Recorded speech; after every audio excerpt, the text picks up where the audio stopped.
Hello. नमस्ते बच्चों, आज हम लोग नए टॉपिक के साथ हैं आप लोग के सामने। The next part of the topic that is how do organisms reproduce.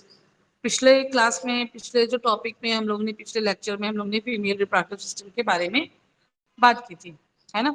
अभी उसका नेक्स्ट पार्ट है आपके सामने। The topic is in front of you, that is male reproductive system. Okay, so पहले आप लोग एक आउटलुक देख लो, इसमें क्या क्या पार्ट्स है। फिर हम लोग आगे चलेंगे, सारे एक एक करके धीरे धीरे पार्ट को समझेंगे और उसके सबके फंक्शंस को समझेंगे। सबसे पहले जहां जहां मेरा कर्सर जा रहा है वहां आप देखिएगा, this whole part is actually scrotum. यहाँ पे ये वाला जो पार्ट है ये स्क्रॉटम है, ठीक है। स्क्रॉटम के अंदर क्या है? स्क्रॉटम के अंदर है testis. Testis is responsible for the production of sperm. ये देखिए, इसको मैग्नीफाई करके यहाँ पे दिखाया हुआ है, ठीक है, स्पर्म प्रोडक्शन के लिए and the hormone, because testis is endocrine gland and is also responsible for the production of hormone that is testosterone. एकदम एक नंबर का क्वेश्चन है ये, ध्यान से सुनिएगा। पहला मैंने पार्ट बोला स्क्रॉटम, कहाँ पे कर्सर है मेरा, ध्यान देना, मेरा कर्सर पे फोकस करना। ये देखो, ये कर्सर है मेरा, ठीक है। तो ये हो गया आपका पार्ट, हो गया स्क्रॉटम पार्ट। स्क्रॉटम के अंदर इसको क्रॉस सेक्शन करके दिखाया। अगर क्रॉस सेक्शन नहीं किया तो इस तरफ आप देख सकते हो, ये वाला पार्ट आपको दिख रहा है, स्क्रॉटम पार्ट है, इधर इसको क्रॉस सेक्शन करके दिखाया है, ठीक है। इसके अंदर के पार्ट से ही तो अंदर का टेस्टिस है, सेमिनिफेरस ट्यूब्यूल्स है। आपको टेंथ के हिसाब से मुझे पढ़ाना है ना, तो टेंथ के हिसाब से ही बात करूंगी मैं आपको, ठीक है। फिर उसके बाद आप चले जाओ, ये वाला, ये जो स्ट्रक्चर आप देख रहे हो, convoluted structure, all around convoluted structure, epididymis. फिर आप आ जाओ यहाँ पे ट्यूब लाइक स्ट्रक्चर, जहां जहां मेरा कर्सर जा रहा है ध्यान देना, ये ट्यूब लाइक स्ट्रक्चर जिसको हम कहते हैं वास डिफरेंस।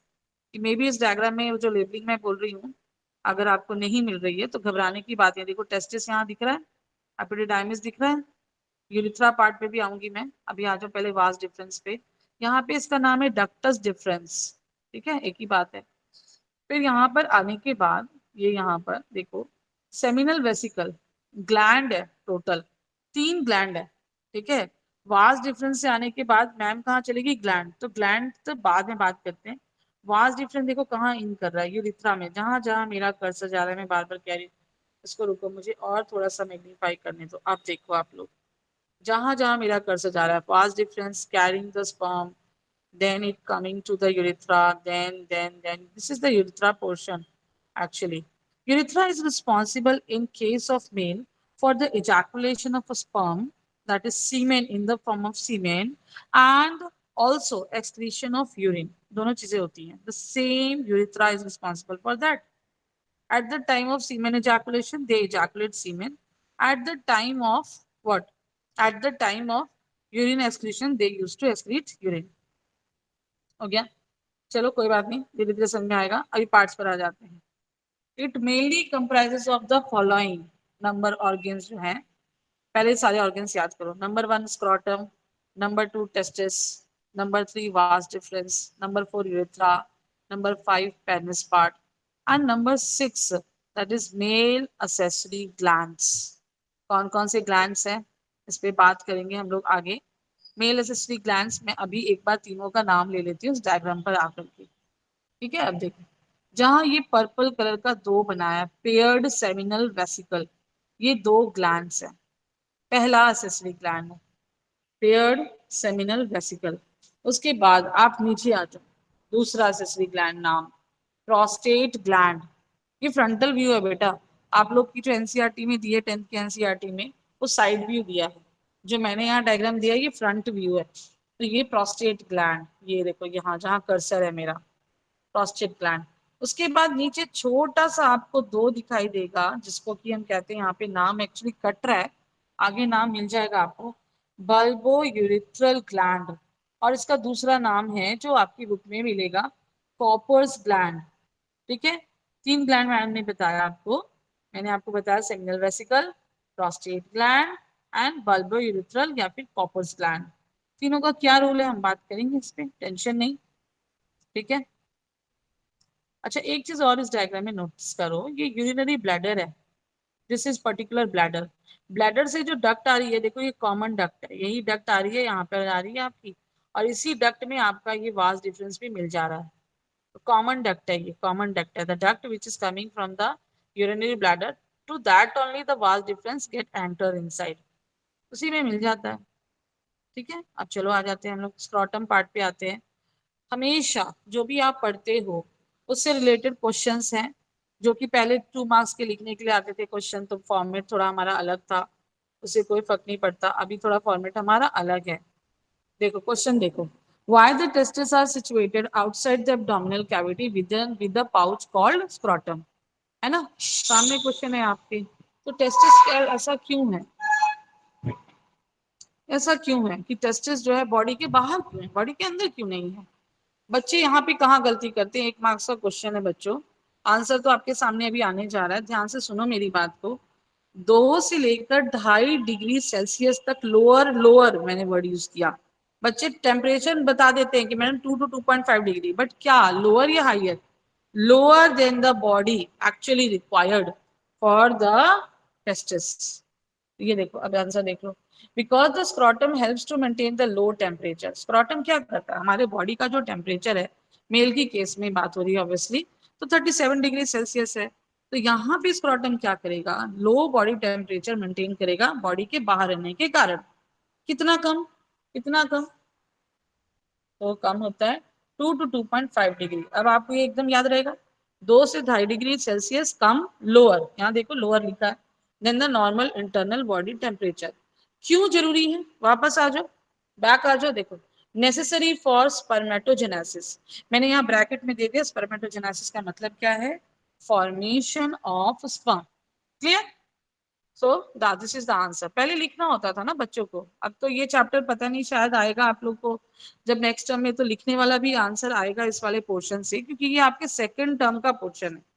तो एक तरह से सोचो कि आपका आंसर कैसे लिखना है वो भी तैयार हो रहा है, यहाँ पे ऑब्जेक्टिव भी आएंगे और लिखने वाले भी आएंगे। अभी तक जो सीबीएसई कह रही है अकॉर्डिंग टू द सिचुएशन फिर वेरी भी कर सकता है। स्क्रॉटम क्लियर, टेस्टिस पे आ जाओ। टेस्टिस का मैंने अभी ऊपर डायग्राम में भी बताया, फॉर्मेशन ऑफ जर्म सेल्स और sperms takes place in the testis. Germ cells का मतलब क्या है, जर्म सेल से बच्चे कंफ्यूज कर जाते हैं, गैमेट्स जो बनते हैं, यानी कि स्पर्म्स की बात कर रहे हैं, takes place in the testis. The major role of testis is secretion of hormones. क्योंकि टेस्टिस एक एंडोक्राइन ग्लैंड है, ये अपने हार्मोन्स को सिक्रीट करता है ब्लड में, और हार्मोन का नाम क्या है, टेस्टोस्टेरोन। ये देखो, ये देखो testosterone. In addition to regulating formation of a sperm, कितना फॉर्म होना है, कैसे फॉर्म होना है, ये तो रेगुलेट करेगा ही।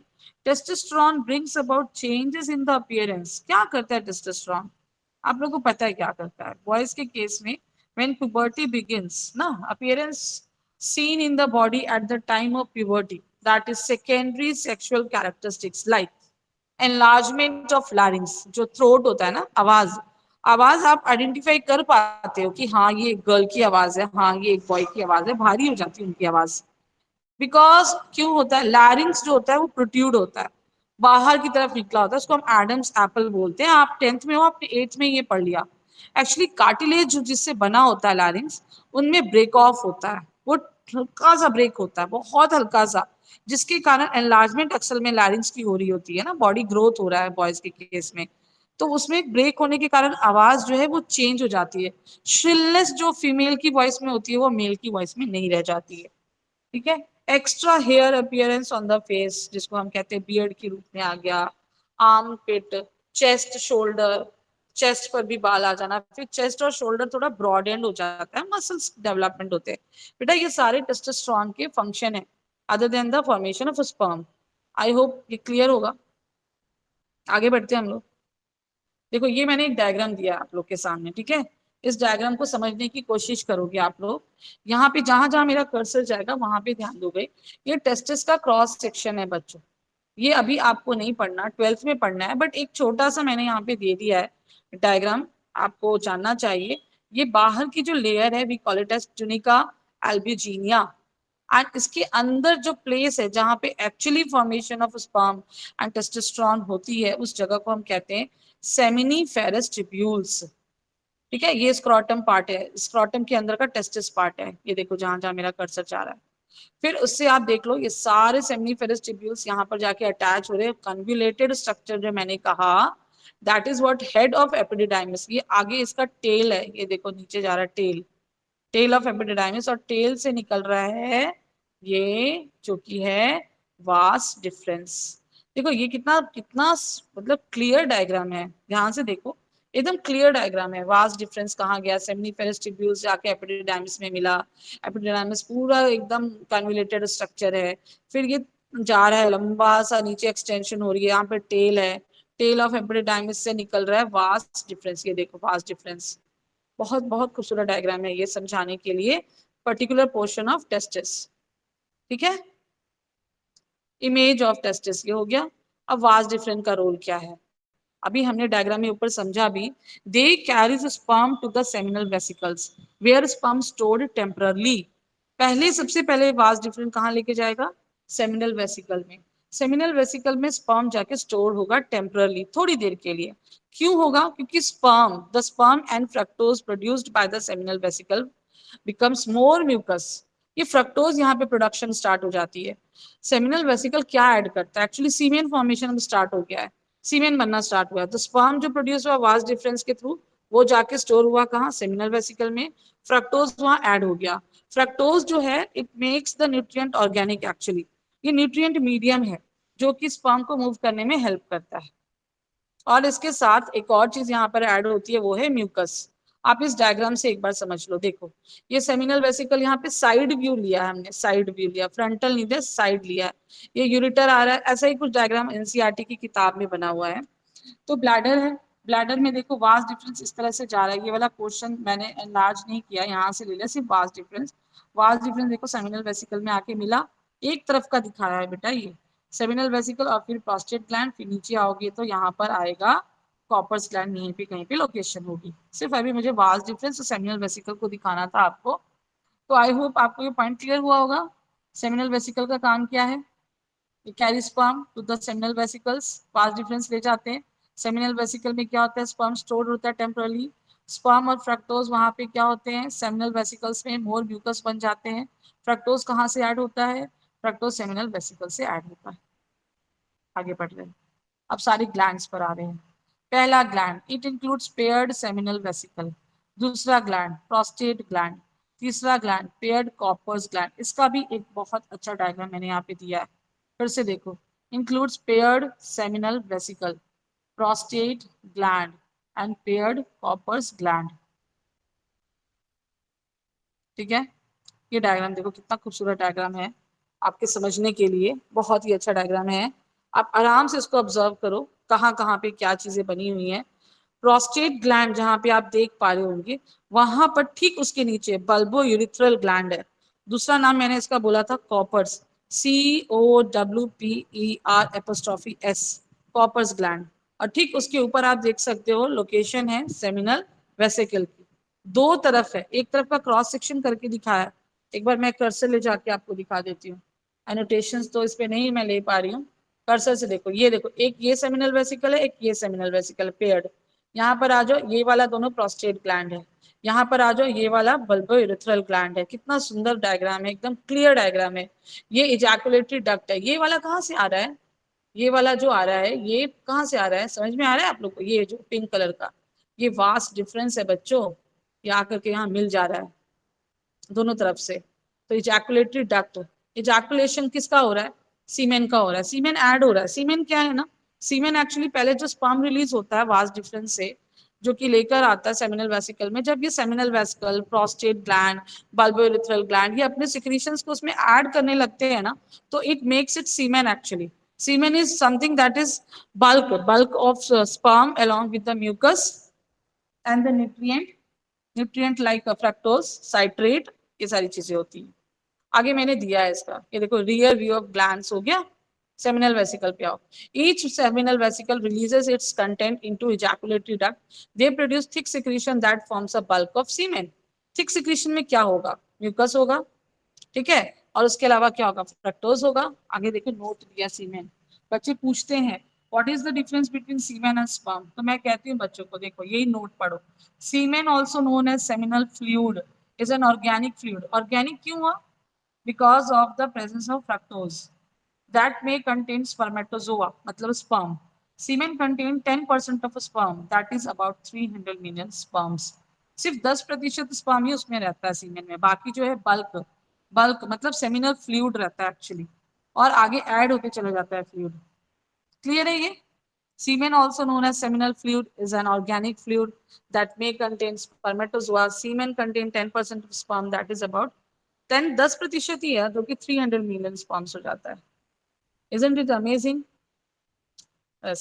Prostate gland single large gland है भाई, ये बड़ा सा, दैट सराउंड्स द यूरेथ्रा, पूरा यूरेथ्रा के चारों तरफ। Secretion of prostate gland makes the semen, mucus तो बना ही रहा है, म्यूकस तो सब बना रहे हैं। स्लाइटली एल्कलाइन, आपको क्वेश्चन 1 मार्क्स का देखो एक और बना। स्लाइटली एल्कलाइन कौन बनाता है? प्रोस्टेट ग्लैंड बनाता है। सीमेन जो होता है एल्कलाइन इन नेचर होता है कि एसिडिक इन नेचर होता है? एक क्वेश्चन ये बना कि न्यूट्रल होता है, तो ऑब्वियस ही बात है कि आपका आंसर होगा एल्कलाइन होता है, मतलब एसिडिक नहीं हो गया, बेसिक इन नेचर हो गया, है ना। और उसके बाद फिर क्यों, कौन कौन इसमें सिक्रीशंस को ऐड करता है जो कि उसको एल्कलाइन बनाता है? तो उसका आंसर है आपका prostate gland. Secretion of prostate gland nourish and activates, ये भी बहुत इंपॉर्टेंट है। Secretion of prostate gland nourish and activates the sperm to swim inside the female genital tract. हम जानते हैं कि स्पर्म जो है वो मूव करता है, मोटाइल होता है, ठीक है, और मूव करता है तो it has to move from the female genital tract, और जब उसको मूव करना it needs energy, that energy they are getting from the middle piece of the sperm, that is mitochondria, but along with that they need the nourishment, and that they are getting from where? They are getting from the this secretion of prostate gland. क्या है उसमें actually पता है? ये मैंने देखो एक line लिखा है, it contains citrate of sperm nutrient. Please इसको याद रखिएगा, 1 नंबर का क्वेश्चन है। स्पर्म न्यूट्रिएंट में साइट्रेट भी आ गया बच्चों, स्पर्म न्यूट्रिएंट में फ्रक्टोज भी आ गया। फ्रक्टोज मैंने ऊपर बताया था आपको, क्लियर है ना? आई होप क्लियर हो रहा होगा। लास्ट कॉपर्स ग्लैंड, देखो यहाँ स्पेलिंग दी है, और बल्बोइरेथ्रल ग्लैंड, इसका काम क्या है भाई? सिंपल सा काम है इसका, दे सिक्रीट म्यूकस। फिर ये म्यूकस डाल रहे, म्यूकस तो तीनों ने ऐड किया, सेमिनल फ्लूइड ने भी ऐड किया, फिर प्रोस्टेट ग्लैंड ने भी ऐड किया, इसने भी ऐड किया, फिर ये भी अल्कलाइन फ्लूइड बना रहा है, अल्कलाइन बनाते जा रहा है इसको, है ना। एक एक्स्ट्रा चीज क्या करता है? The secretion of Copper's gland or bulbourethral glands helps in the lubrication of the penis. That means what? Ejaculation of the semen is only possible because of the lubrication of the penis. अगर lubrication नहीं होगी तो ejaculation proper तरीके से नहीं होगा, ठीक है। ये this is all about the male reproductive system. फिर से देख लो एक बार, अगर आप इस वीडियो को 1 बार 2 बार कई बार चलाओगे तो आपको आराम से चीजें समझ में आ जाएंगी। आई होप कि आपको मेरा ये लेक्चर समझ में आया होगा। I am just thinking that कि आपको समझ में आएगा। कोई डाउट होगा, मैंने एक टेलीग्राम का ग्रुप बनाया है, that I will add in my description link. Please go through that, join my link and join my Telegram link group, actually that group, and you can ask your questions over there, okay? So thank you for this lecture.